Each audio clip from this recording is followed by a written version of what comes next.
નર્મદા નદી ભયજનક સપાટી વટાવતા તંત્ર સજ્જ, તો અંકલેશ્વરના મામલતદાર સહિતના અધિકારીઓ કાંઠા વિસ્તારમાં પહોંચ્યા। નર્મદામાં પૂરની સ્થિતિના પગલે મામલતદાર સહિતના અધિકારીઓ નદી કિનારે પહોંચ્યા હતા અને ગ્રામજનોને સુરક્ષિત સ્થળે ખસી જવા સૂચના આપી સહકાર માટે અપીલ કરવામાં આવી હતી। છેલ્લા 3 દિવસથી ગુજરાત રાજ્યમાં સાર્વત્રિક વરસાદ પડી રહેલ છે। તેના અનુસંધાને નર્મદા નદીમાં પણ ઉપરવાસમાં વધુ વરસાદ પડવાથી પાણી છોડવામાં આવેલ છે। આ અત્યારે પણ 3 લાખ ક્યુસેક જેટલું પાણી છોડેલ છે અને નર્મદા નદી હાલ 27 ફૂટ પર ભયજનક સપાટીથી 3 ફૂટ ઉપર વહી રહેલ છે, જેથી અંકલેશ્વર તાલુકા અને ભરૂચ જિલ્લાના ગામડાઓને એલર્ટ કરવામાં આવેલ છે।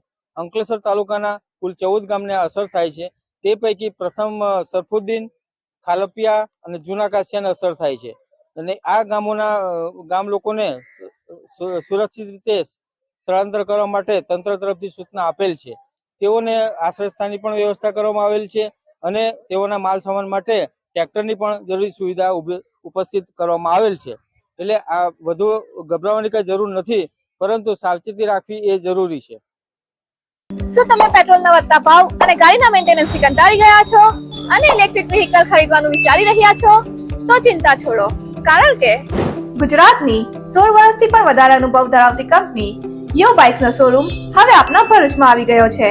અહીંયા તમને યો બાઇક્સ અને જેલિયો કંપનીના ઈ બાઇક મળશે। અહીંયા ઇલેક્ટ્રિક વ્હીકલ ફક્ત ₹60,000 થી શરૂ થાય છે।